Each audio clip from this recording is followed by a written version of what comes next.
A very good morning to all my dear students. So in today's lecture we are going to discuss about the position of an element in a periodic table. So how you are going to find out the period and the group of particular element. I know you have already studied in class 10th, and the next topic which you are going to study today is about atomic and ionic radii, that what happens when you move from top to bottom in a group and left to right when you move in a period, what happens on the atomic and ionic radii. In the previous lecture we have already started about the periodic table. We have discussed about the history of the periodic table, and we have discussed various type of radius which are found. So take your copy and pen and start studying. So students, you can see here the periodic table of elements. You can see these numbers are written on the top. You can see here 1, or it is written 1A, 2 or 2A, like these. You can, if you move on for the P block elements, this is 13 or 3A. You can see 14 or 4A, 15 or 5, and so on. And in between S block and P block element, D block elements are there. S block जो कि extremely left hand side होता है periodic table के, और P block जो कि extremely right hand side होता है periodic table के, उसके बीच में D block elements आता है जो यहाँ पे blue color से represent किया गया है. So अगर आप D block elements के लिए देखो तो यहाँ पे दिया है 3 और 3B, 4 और 4B, 5 और 5B, 6 और 6B, 7 और 7B. It is the 8th. You can see here in Roman, then first B and second B. So ये जो सारे जो numbers दिए हुए हैं जो भी particular group के ऊपर, वो उनके group number को दिखा रहे हैं. These are telling the group number. So in today's lecture you are going to discuss about a particular element. That particular element is there and how you are going to find out the group and period. कोई भी element दिया रहेगा और उसका आपको group और period पता करना है. ग्रुप मतलब जो ये आपका इस तरीके से आप कह सकते हो कि it is vertical columns, okay. और जो पीरियड है हॉरिजॉन्टली पीरियड होता है, हॉरिजॉन्टल रोज होती हैं. So this is the first period, this is the second period, this is the third, this is the fourth period, this is the fifth period. You can see here this is the sixth period and this is the seventh period which is still incomplete. अभी बहुत सारे elements की खोज, अभी discovery अभी seventh period में बची है. So take your copy and pen students and start studying. So students, let us see that how you are going to find out the position of elements in the periodic table. किसी भी element का क्या position है periodic table में, आप कैसे पता करोगे. तो आपको पता है कि पीरियड्स जो होते हैं they are horizontal rows and group are vertical columns. So किसी भी एलिमेंट का अगर आपको पीरियड पता करना है तो दैट रिप्रेजेंट, वो कैसे पता करोगे आप. पीरियड को पता करने के लिए आप देखोगे कि उस पर्टिकुलर एलिमेंट के इलेक्ट्रॉनिक कॉन्फ़िगरेशन में कितने नंबर ऑफ शेल्स इन्वॉल्व्ड हैं. ओके, नंबर ऑफ शेल्स आपने पढ़ा है KLMN, यू कैन सी. सो आप ये देखोगे कि अगर किसी भी पर्टिकुलर एलिमेंट का, अगर सपोज करो आप 2 शेल इन्वॉल्व हो रहा है, सपोज मैं ऑक्सीजन का एग्जांपल ले रही हूँ. सो ऑक्सीजन का एटॉमिक नंबर है 8. सो जब आप इलेक्ट्रॉनिक कॉन्फ़िगरेशन निकालोगे then it will be 2 and 6. So how many shells are there, only 2 shells are involve. K और L शेल तो इन्वॉल्व हो रहा है. सो ऑक्सीजन का जो पीरियड हो जाएगा वो हो जाएगा second. Okay, then how you are going to find out the group of particular element. आप ग्रुप कैसे पता करोगे. ग्रुप देखने के लिए आप देखोगे कि उस पर्टिकुलर एलिमेंट के आउटर मोस्ट शेल में कितने वैलेंस इलेक्ट्रॉन्स हैं. ओके, उसके बाह्यतम कक्ष में इलेक्ट्रॉनों की संख्या, सबसे बाहरी वाले कक्ष में जितने इलेक्ट्रॉन्स के नंबर्स होंगे that will represent the group number. So oxygen का अगर आप एग्जाम्पल लो तो फर्स्ट शेल में 2 है, दैट इज K में 2 इलेक्ट्रॉन्स है. सेकेंड शेल में L है, दैट इज L शेल, उसमें 6 इलेक्ट्रॉन है. So how many valence electrons are there. There are 6 valence electron, 6 संयोजी इलेक्ट्रॉन्स हैं. इसलिए ऑक्सीजन का ग्रुप जो हो जाएगा वो 6 हो जाएगा.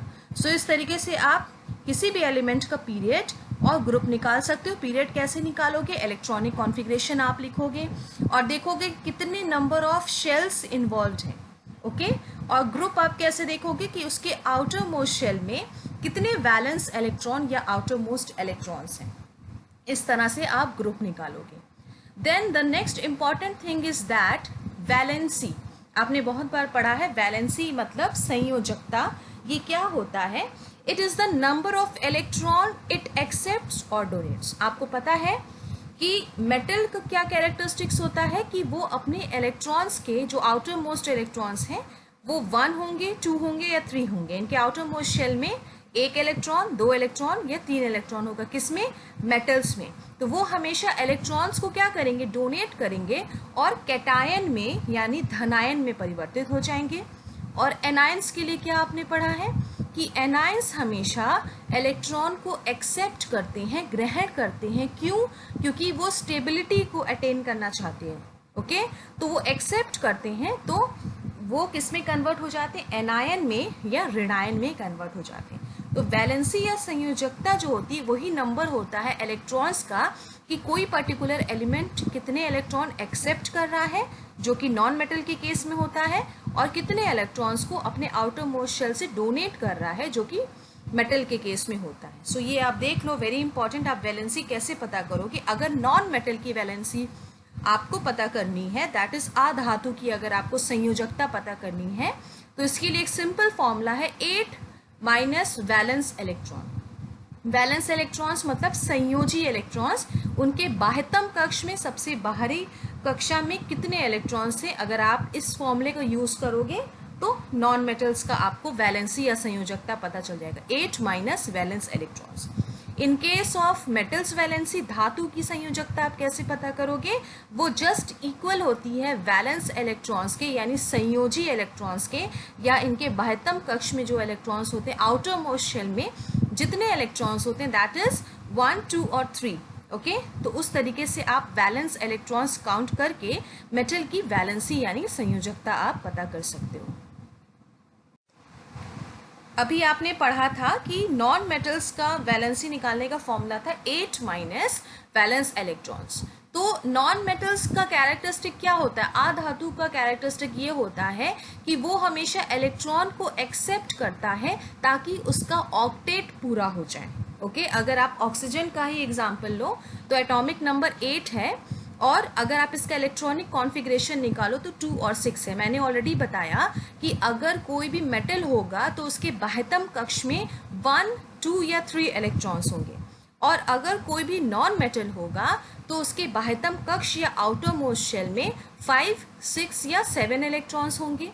अब 5, 6 और 7 इलेक्ट्रॉन्स है तो वो उतने पर्टिकुलर इलेक्ट्रॉन्स को एक्सेप्ट करेगा कि उसका ऑक्टेट पूरा हो जाए।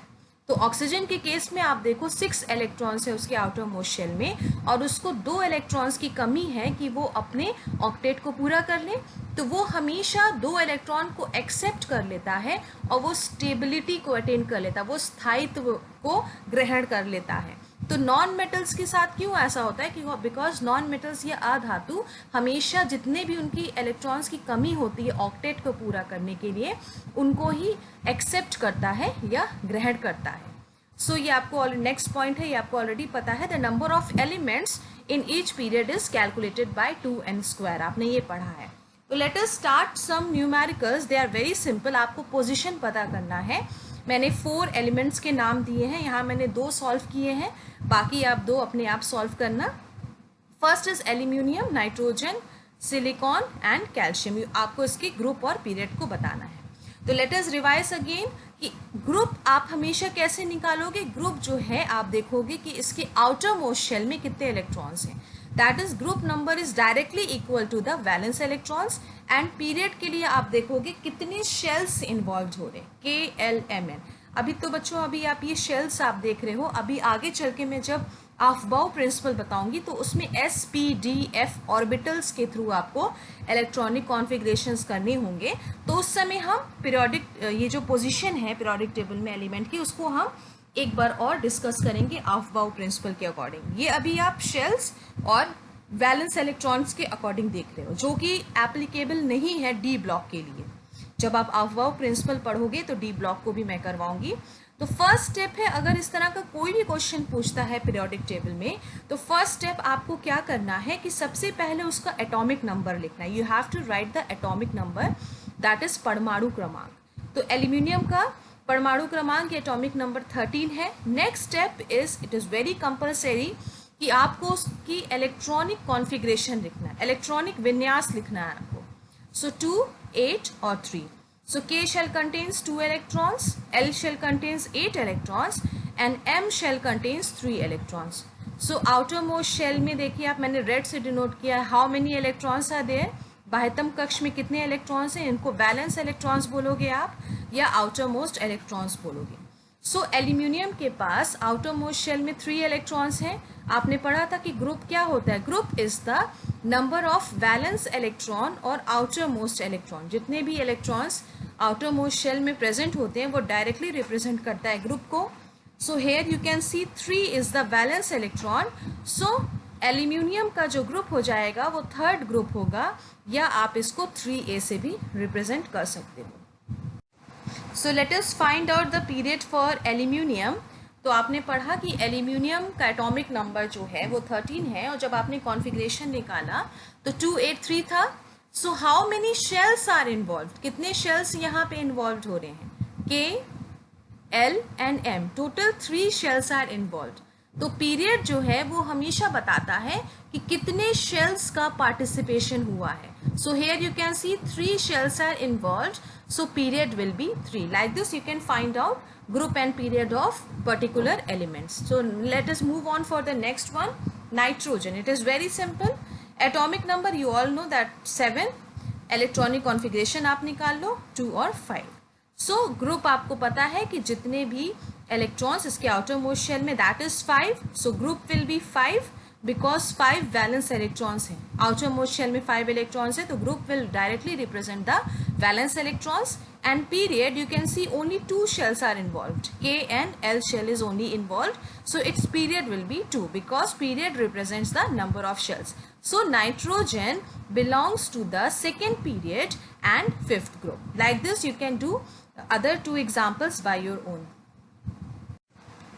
You can see here in this slide I have shown you the trends in atomic radius. ये previous lecture में भी मैंने ये description आपको दिखाया था. एक rough idea आप ले लो कि atomic radius अगर group में top to bottom आप आओगे तो क्या होगा, और अगर period में left to right आप जाओगे तो atomic radius का क्या effect होगा. Atomic radius क्या था? Nucleus, और you can say the center point, centre से इसके आउटर मोस्ट शेल के इलेक्ट्रॉन के डिस्टेंस था. मैं एक रफ लैंग्वेज बता रही हूँ. तो आप देखो, अगर लिथियम के लिए देखो, इसका मिड पॉइंट ये है, आप एज्यूम करो न्यूक्लियस ये है और आउटर मोस्ट शेल का इलेक्ट्रॉन की डिस्टेंस इतना है. सोडियम के लिए आप देखो, सेंटर ये है, आउटर मोस्ट शेल के इलेक्ट्रॉन के बीच का डिस्टेंस थोड़ा बढ़ गया. Then move on for potassium, you can see this distance is increasing, and for rubidium this distance is increasing. So आप कह सकते हो on moving top to bottom, ऊपर से नीचे जब आप ग्रुप में आओगे तो एटॉमिक रेडियस बढ़ेगा और पर्टिकुलर एलिमेंट का साइज भी बढ़ रहा है. आप देख सकते हो हर केस में, आप देखो साइज जो है वो बढ़ रहा है. बहुत सारे केसेस में आप ये देखोगे, आगे भी जो आप ट्रेंड्स पढ़ोगे तो उसमें देखोगे कि कुछ रिजल्ट्स जो है वो मैच नहीं करेंगे, जो हमारी थ्योरी है उससे मैच नहीं हो रहा है. वो इसलिए होता है बच्चों कि आपका एक्सपेरिमेंट हो गया, एक्सप्लेनेशन पहले दे दिया जाता था, रिजल्ट आने से पहले एक्सप्लेनेशन पहले हो जाता था, और जब रिजल्ट आता था बहुत टाइम लगता था, it takes lot of time. तो जब टाइम आता था तो रिजल्ट जो है वो आपके एक्सप्लेनेशन से थोड़ा बहुत डिफर करता था.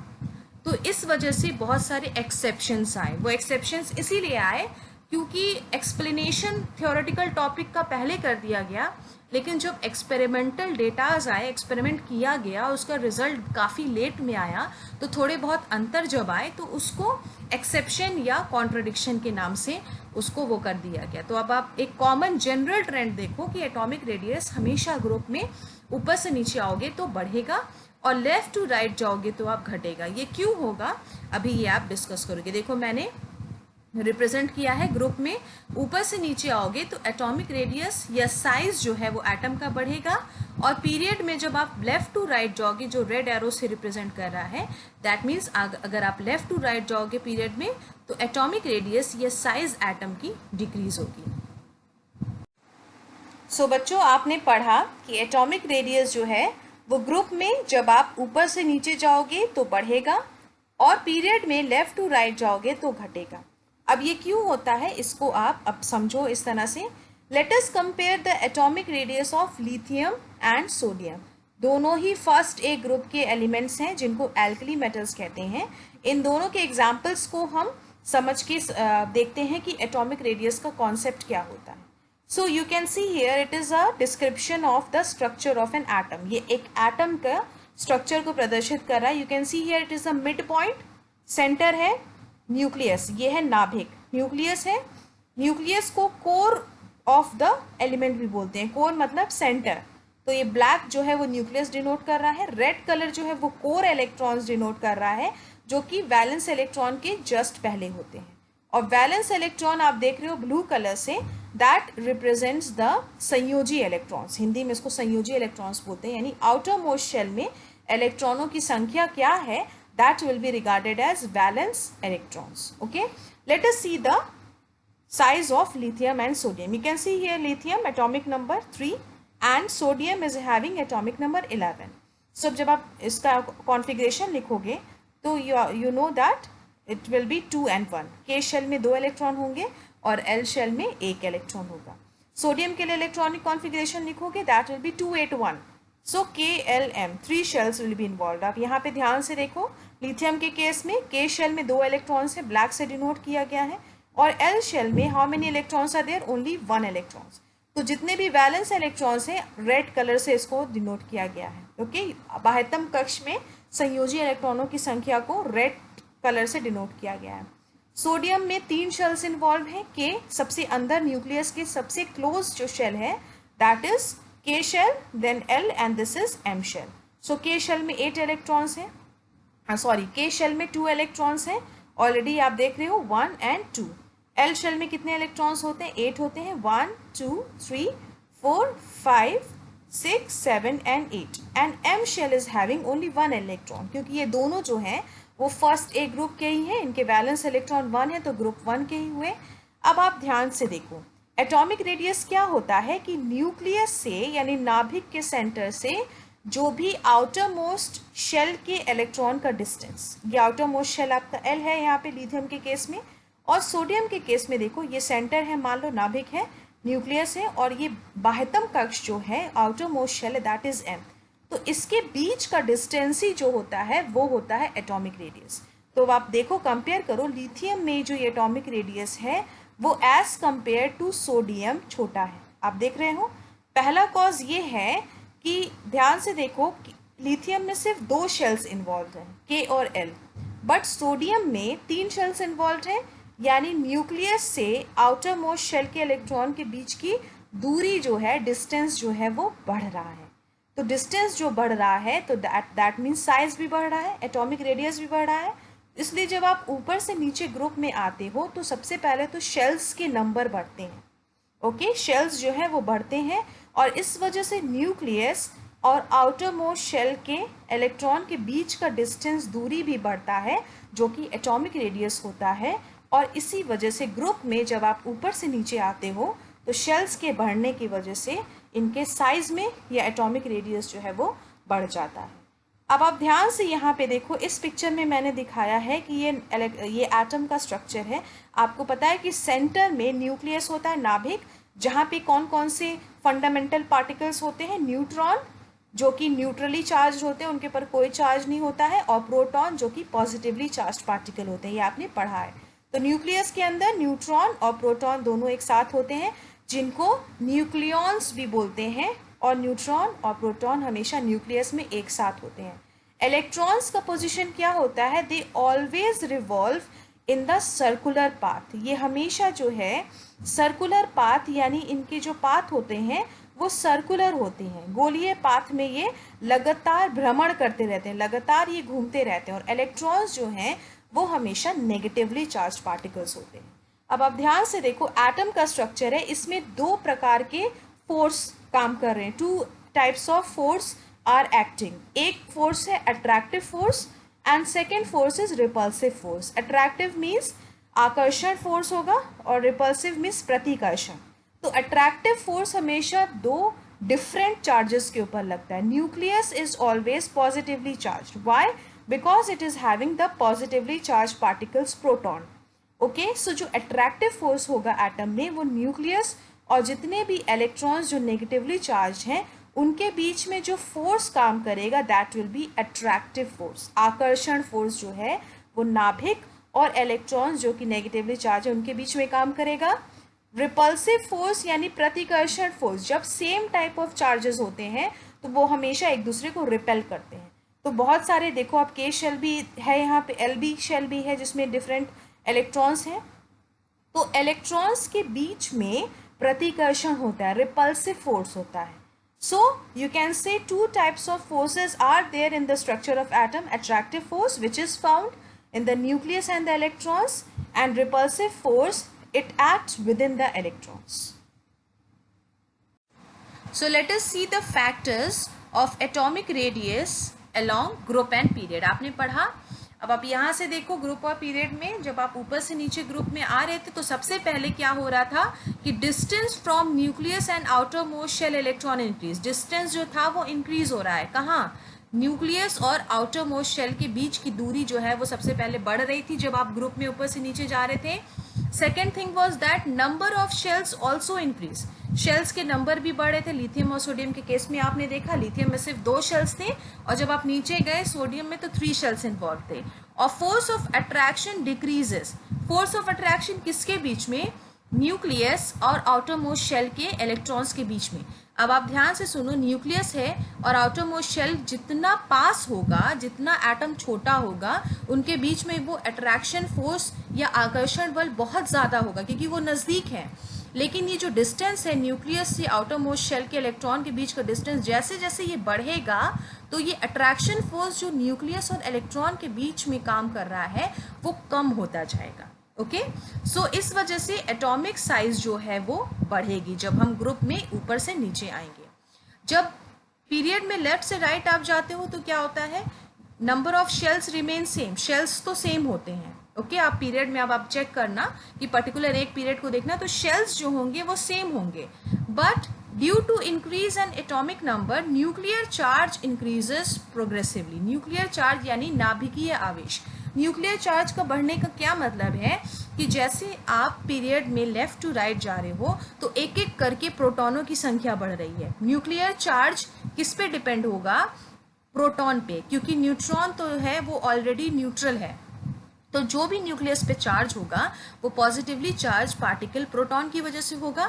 तो जब आप पीरियड में लेफ्ट से राइट जा रहे हो तो सक्सेसिव एक एक करके प्रोटॉनों की संख्या बढ़ रही है। तो प्रोटॉनों की संख्या अगर बढ़ेगी तो न्यूक्लियर चार्ज भी जो है वो या नाभिकीय आवेश भी बढ़ेगा जो कि प्रोटॉन्स की वजह से होगा। इस वजह से एटॉमिक रेडियस जो है वो डिक्रीज होगा। क्यों? क्योंकि न्यूक्लियर चार्ज बढ़ रहा है और एटॉमिक साइज जो है वो छोटा होता जाएगा क्योंकि न्यूक्लियस और बाह्यतम कक्ष यानी वैलेंस इलेक्ट्रॉन के बीच का डिस्टेंस भी जो है वो कम होता जाएगा। यहाँ पे आप देखो बच्चों, मैंने यहाँ पे पिक्टोरियल रिप्रेजेंटेशन दिखाया है, ऑलरेडी आप डिस्कस कर चुके हो। एटॉमिक रेडियस जब आप पीरियड में लेफ्ट से राइट जाओगे तो घटेगा। क्यों घटेगा मैंने बता दिया। टॉप टू बॉटम जाओगे ग्रुप में इंक्रीज होगा। तो ये एक रिप्रेजेंटेशन है, आप इसको देख लेना, इसको अपने माइंड में फिट कर लीजिएगा। और आप यहाँ पे देखो कि किस तरीके से पीरियड पे इफेक्ट होता है। यानी कि आप देखो जैसे जैसे एटॉमिक नंबर सक्सेसिवली बढ़ रहा है, lithium is 3, beryllium 4, boron 5, carbon 6, nitrogen 7, oxygen 8 and fluorine 9। तो जैसे आप पीरियड में लेफ्ट से राइट मूव हो रहे हो तो आप देखो कि किस तरीके से एटॉमिक रेडियस जो पिकोमीटर में यहाँ पे वाई एक्सिस पे दिया है वो किस तरीके से घट रहा है। आप देखो लिथियम के लिए अराउंड आप कह सकते हो 150 के अराउंड आ रहा है पिकोमीटर। और जैसे जैसे आप पीरियड में लेफ्ट से राइट जा रहे हो तो एटॉमिक रेडियस जो है वो कम होता जा रहा है। यू कैन सी ऑलमोस्ट ये फ्लोरीन का बहुत 80-70 के आसपास आ रहा है। तो इस तरीके से आप देखो पीरियड में किस तरीके से आप लेफ्ट से राइट जाओगे तो किस तरीके से सक्सेसिव डिक्रीज होता है, साइज में कमी होती है, एटॉमिक रेडियस में कमी होती है, जैसे जैसे आप एटॉमिक नंबर सक्सेसिवली आप मूव ऑन करोगे पीरियड में लेफ्ट टू राइट जाने पे। Next very important topic is isoelectronic species. Isoelectronic means सम इलेक्ट्रॉनी, जिनके इलेक्ट्रॉन्स की संख्या बराबर हो, ठीक है। Isoelectronic species are those atoms और मॉलिक्यूल और ions having same number of electrons in them. तो यहाँ पे मैंने कुछ क्वेश्चन सॉल्व किए हैं, आप देख लो। पोटेशियम आयन के लिए, K+ के लिए आपको ये पता होना चाहिए कि कैसे प्रोटॉन आप कैसे निकालोगे, इलेक्ट्रॉन कैसे निकालोगे, और आपको सारी इन्फॉर्मेशन पता होना चाहिए तीनों फंडामेंटल पार्टिकल्स के बारे में, प्रोटॉन, न्यूट्रॉन और इलेक्ट्रॉन्स के बारे में आपको पता होना चाहिए। तो ये आपको पता है सब्सक्रिप्शन इस तरीके से नीचे जो नंबर दिया होता है that is the atomic number, और वही atomic number is representing the number of proton and also it is representing the number of electron. लेकिन यहाँ पे पॉजिटिव चार्ज है, दैट मीन्स एक इलेक्ट्रॉन इसमें से बाहर निकला है। सो दैट मीन्स इलेक्ट्रॉन के नंबर्स जब आप निकालोगे तो 19 में से 1 सब्सट्रैक्ट करोगे, that will B 18 electron. Similarly आप देखो atomic number is 12, that means number of proton and number of electron is 12, but 2+ is given, magnesium 2+, यानी 2 इलेक्ट्रॉन्स निकले हैं, तो 12 में से 2 आप सब्सट्रैक्ट करोगे, दैट विल बी 10। सिमिलरली आप बाकी के लिए भी करोगे तो सबके में आप देखोगे कि कितने इलेक्ट्रॉन्स आ रहे हैं, 18 इलेक्ट्रॉन्स आ रहे हैं। सिर्फ मैग्नीशियम में जो है वो 10 इलेक्ट्रॉन आ रहा है। You can see here potassium में भी 18 इलेक्ट्रॉन है, कैल्शियम में भी 18 है, सल्फर 2- में भी 18 इलेक्ट्रॉन है, और आर्गन में ऑलरेडी 18 इलेक्ट्रॉन होते हैं। So which one is not isoelectronic species, that is magnesium. तो इस तरीके से आप क्वेश्चंस को करोगे कि किस तरीके से आपको इलेक्ट्रॉन्स जो है निकालने हैं। अगर किसी भी पर्टिकुलर आयंस में इलेक्ट्रॉन्स की नंबर सेम है, so that will be regarded as सम इलेक्ट्रॉनी या isoelectronic species. So you can see here which of the following groups are isoelectronic with each other. आप इसको देखिएगा, 3 ग्रुप्स दिया है। हमेशा याद रखना जो नंबर इस तरह नीचे दिया रहता है, सबस्क्रिप्ट में दिया रहता है, that is the atomic number, और एटॉमिक नंबर ही जो होता है वो नंबर ऑफ प्रोटॉन्स और नंबर ऑफ इलेक्ट्रॉन्स होता है। जो भी आयंस पे चार्ज होते हैं, चाहे वो पॉजिटिव चार्ज हो या नेगेटिव चार्ज हो, वो इलेक्ट्रॉन्स के नंबर को बढ़ाते हैं। अगर जितना पॉजिटिव चार्ज होगा आप उस एटॉमिक नंबर से माइनस कर देना, और जितना नेगेटिव चार्ज होगा एटॉमिक नंबर में उतना आप ऐड कर दोगे, तो आप ये पता कर सकते हो कि विच one is iso electronic and which one is not. So students आप देखो ये स्मॉल कॉन्सेप्ट है, छोटे छोटे कॉन्सेप्ट है पीरियोडिक टेबल्स में। बहुत सारी चीज़ें आपको याद नहीं करनी है, समझनी है। एक क्वेश्चन है, a cation is smaller than its parent atom. Cation जो है वो अपनी मूल परमाणु से क्यों छोटा होता है, पेरेंट एटम से जिससे वो मिला है, क्यों छोटा होता है। आप यहाँ पे एग्जांपल देखो, सोडियम के केस में आप देखोगे कि जब इसका कॉन्फ़िगरेशन निकालोगे 281, तो इसके पास टोटल जो है वो प्रोटॉन्स भी 11 है और इलेक्ट्रॉन्स भी 11 है। क्यों? क्योंकि एटॉमिक नंबर ही डिनोट करता है, मैंने बताया है, प्रोटॉन और नंबर ऑफ इलेक्ट्रॉन्स के। जब किसी भी एटम या वो इलेक्ट्रॉन लॉस्ट करे या वो गेन करे, अगर आयंस में कन्वर्ट हो रहा है तो सिर्फ इलेक्ट्रॉन्स के नंबर में चेंज होगा, प्रोटॉन्स के नंबर में चेंज नहीं होगा। तो सोडियम ने अपने आउटरमोस्ट शेल के एक इलेक्ट्रॉन को लॉस कर दिया। सो अब सोडियम आयन के पास प्रोटॉन तो सेम थे as in a neutral atom 11 proton, लेकिन इलेक्ट्रॉन्स की संख्या कम हो गई, 1 माइनस हो गया क्योंकि एक इलेक्ट्रॉन लॉस हुआ। दैट मीन्स अगर कोई भी आयन होगा तो प्रोटॉन्स की वैल्यू सेम होगी बट इलेक्ट्रॉन में बढ़ेगा या घटेगा। So a cation is smaller than its parent atom. यहाँ पे पेरेंट एटम क्या है? न्यूट्रल एटम है, सोडियम एटम है। क्यों कैटायन छोटा होता है? Because it has less electrons while its nuclear charge remain same. Nuclear charge remain same मतलब प्रोटॉन्स की संख्या सेम है, the number of proton is same. Nuclear charge I have already told it depends upon the number of proton. Nuclear charge तो same है लेकिन electrons का जो number है वो कम हो जा रहा है। आयंस में इलेक्ट्रॉन्स के नंबर कम है as compare to their parent atom.